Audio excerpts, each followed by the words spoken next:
guys, my name is Anna, you're watching SimCue, and without further ado, let's get into this video. So today we are building a cemetery using these ruin pieces from the live edit objects from Get Together. I've been wanting to use these for such a long time, and I think I finally got around to it because I wanted to come back to Windenburg and continue this like fantasy world that I started out building. And you probably already noticed when you clicked on this video that it's actually not that long. I thought it was going to be much longer, which is also why I decided to do it as a speed build. And then it turned out that it was actually much more simple than I thought. And I think it's because, to my surprise, these live edit objects actually worked out really well. And they're also very nicely proportioned for like regular walls and floors, which you've already been able to see in a few clips. I placed a wall inside of these larger debug pieces, and that is because you will probably be able to see maybe a few times throughout this video that when I actually pick them up, we do get that like little green tile box at the bottom that indicates how big the item is, and it only takes up like 1 or 2 tiles, which essentially means that your sim would be able to just walk through the walls because they don't really consider that there is an item there. So it really is only to ensure that your sim doesn't just like glitch through a wall. Otherwise, getting all of these ruin pieces to work together was very much something about like working with symmetry, which is also why you saw me like drag that piece across to ensure that it was in the same spot as the other one. And to be honest, going into this, I had like no plan. I just wanted to start building and see what kind of pieces we had, but they did work out really well together. And that's definitely also why it was a much smoother process than I thought it was going to be. I definitely thought I was going to struggle way more with the pieces and maybe having to size things like up and down to get everything to match, but it just worked out really well. But since I wanted to work with more than just these like large pieces,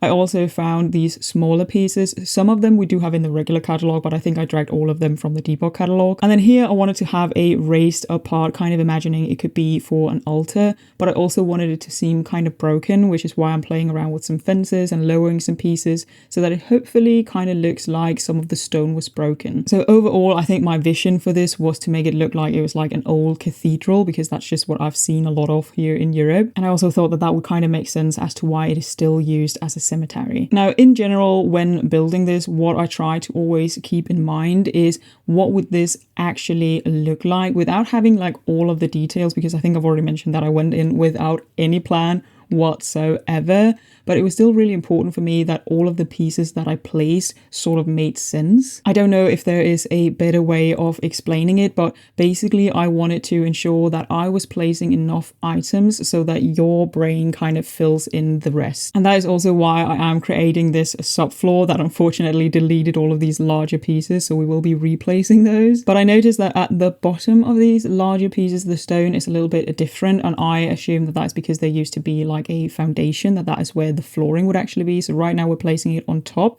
and then I will lower it with the tool mod so that those like bottom stones actually disappear and can only be seen from the outside. And it also meant that we could have this like raised up flooring for the entire of what used to be the inside, and that really helps us indicate where this ruin used to be. But I wanted to continue to add to this build, which is why we are adding in a door.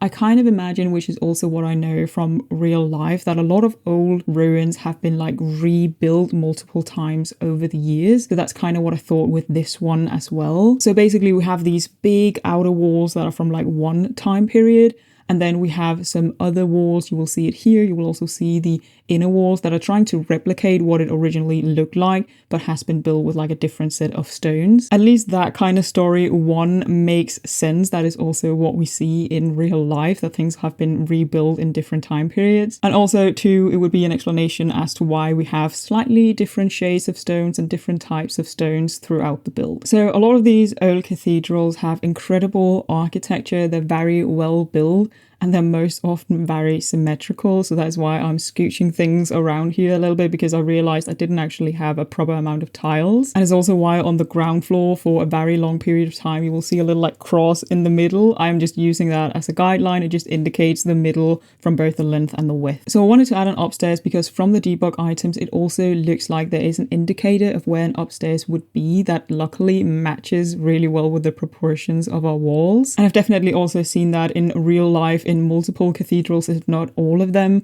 that the inner part part is all the way up to the roof, and then the sides have like 2 floors. But I also wanted the upstairs to seem like it was kind of broken and falling apart, which is why we have those like small cutouts, and also why I was trying to use 2 different floor trims. So there's the floor trim from the Castle Estate kit, which is the original one, and then just because I feel like all floors look a little bit weird without a floor trim, I added just a base game one just to sort of finish it off. So the door might seem to be in a weird spot, but the reason for it is that the ruin piece to the left has that like beginning arch that I imagine the door could sort of fit into, and the ruin piece to the right has those like bigger windows, and if I sort of counted the tiles, I would need 5 more tiles to sort of implicate that there used to be, you know, 1 more set of that wall.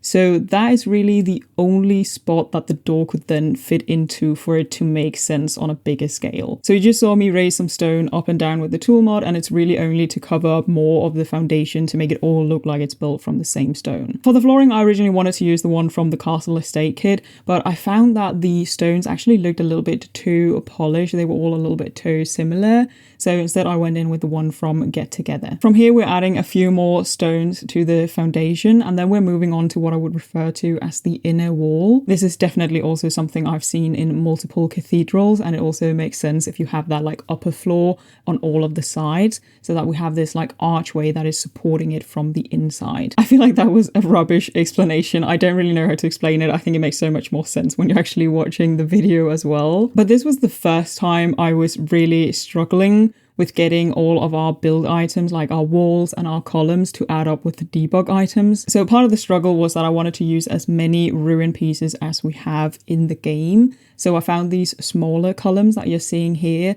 that I wanted to indicate the corners of where we have the inner and the outer wall. Not the outer wall, just the inner wall, the corner of the inner wall. But while I might be able to place those columns freely, the columns that we have in-game snap to the grid. And so what I struggled with was that if I wanted to use the archways, which are 3 tiles wide, that did actually match up with the columns, like from one end to another. I could add all of the columns and I could have a spacing of 3 tiles, but it didn't really match with the outer wall. So that's why I had to keep going back and forth and move things around. Eventually I realized that the best was probably to align the archways with these like bigger areas of the wall. So what I mean by that is that these big ruin pieces clearly have an indication of where there used to be a window, and I thought it was best to match up the archway with that so that the archway is in the middle of those windows. And I do think that that kind of works out, but you probably shouldn't look too closely, because I did also notice that the ruin pieces are just ever so slightly different, that it's not fully symmetrical on both sides, but that's a minor detail. So even though there's not much to do, I did want to keep the upstairs accessible, so I added in the staircase and the railing, also the fence from the Castle Estate. And I do think the items from the Castle Estate kit do work quite well with the items we have from Get Together. So the shape of the ruins is pretty much done, and we're now getting into adding all of the items that we need to create a cemetery. So this is also when we are introducing a life and death, and originally I was thinking that it was only going to be like those 3 packs. So Get Together for the ruin pieces, Castle Estate for the other items that we needed, and then life and death to create a proper cemetery. But you will see that we eventually end up adding just a few more packs because there were some specific items I wanted for landscaping. But since I am adding this to my like fantasy world, you can use it however you want. But I kind of imagine that this place has some sort of religious importance or historical importance, and that is why they are still using it as a cemetery and still having like funerals here. And I hope that I got it right, because as some of you might know, I don't really play with The Sims, so I have never actually done a funeral. So I am hoping that everything is as it should be, so that it would actually work if you want to have your funeral here. And otherwise, I do think that it's pretty simple to move things around and maybe add things that you need. But I will say, from Life and Death, I absolutely love these torches, and this place at night with only the light from the torches, I really like how that looks. So in order for you to actually access this sort of platform or altar, I of course had to add some actual stairs, and I'm hoping that this works. It's the only thing that I feel like I actually have to playtest. If it doesn't work, I will probably do like the little like basement trick where we're creating a basement underneath and then raising up the stairs, because I really want those live edit object stairs because they look so much cooler than actual stairs, but I also need it to be functional. So on top of all of the walls, I added these stone debug pieces just as a like final finish, and also because I've definitely seen multiple ruins that just have like 2 columns columns and then stone on top because that's everything that's left. So since the plan was to upload this as a cemetery, I thought it would also make sense that I actually made more of a graveyard that your Sims could utilize. But I ended up just really not liking the look of it. Having this clean set of bushes next to this old ruin just didn't really make sense to me. But I just wanted to show a short clip of it as part of the process and also as inspiration if you wanted to do something like that for yourself. So once I had deleted all of those hedges, I thought, well, then what would I want to do instead? And then I remembered that with Discover University, we have these incredible ivy pieces in the debug catalog, and I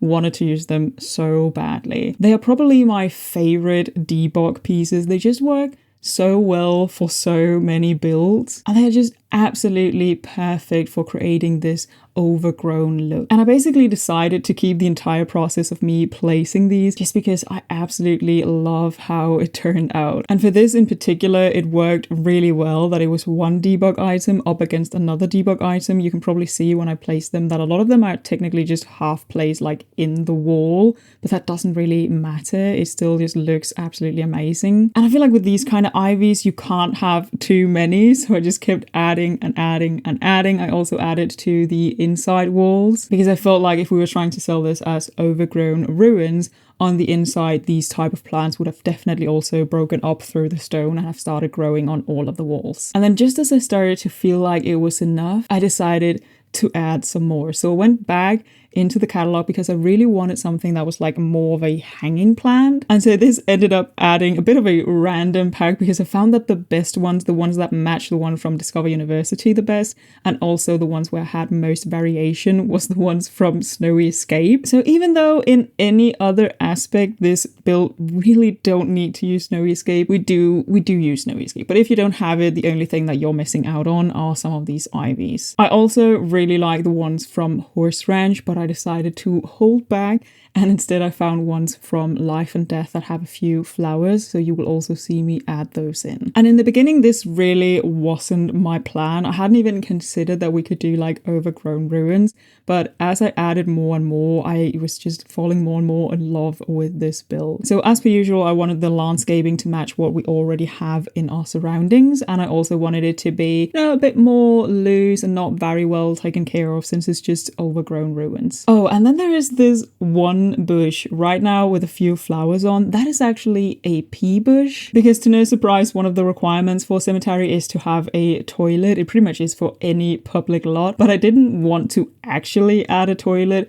so the only thing here is a pea bush. So let's just hope that everyone, you know, pees before arriving at the funeral. But otherwise, there isn't really much to it. If you feel like you're struggling with landscaping, I highly recommend that you try and check out the live edit objects. It just gives you a much larger variety, and it also makes such a difference that you can match it to the surroundings. And then layers, layers, layers. Add the grass, add the bushes, add the flowers, just add them in like one big pile. I find that that is just what works out the best. And then another final touch that I think you should add to all of your builds is just a little bit of terrain paint. I like to go in with some basic dirt, pretty much like all around any build I do, because it just adds that nice little bit of shadow. It's just a little extra detail. But with that, we are reaching the end of this video. As I also mentioned in the beginning, it's a lot shorter than I thought it was going to be, but I really love the process of building this, and sometimes it's just nice to go in without a plan and see wherever the items take you. And it also just felt pretty good to be back in Windenburg to continue on what I essentially started this channel for and then just haven't been working on for a long while. I love your request. I love to build so many different things, but it also feels good to kind of go back to basics. Hopefully I will be able to show you some cool screenshots from this build, because I really don't think a tour is needed. But if there's anything you would like to see me build in the future, please leave your requests in the comments. I get around to them eventually, but large builds do take a lot of time. But I don't want that to hold you back, so please keep the request coming. And with that, I wish you a lovely day. I hope to see you next time, and bye!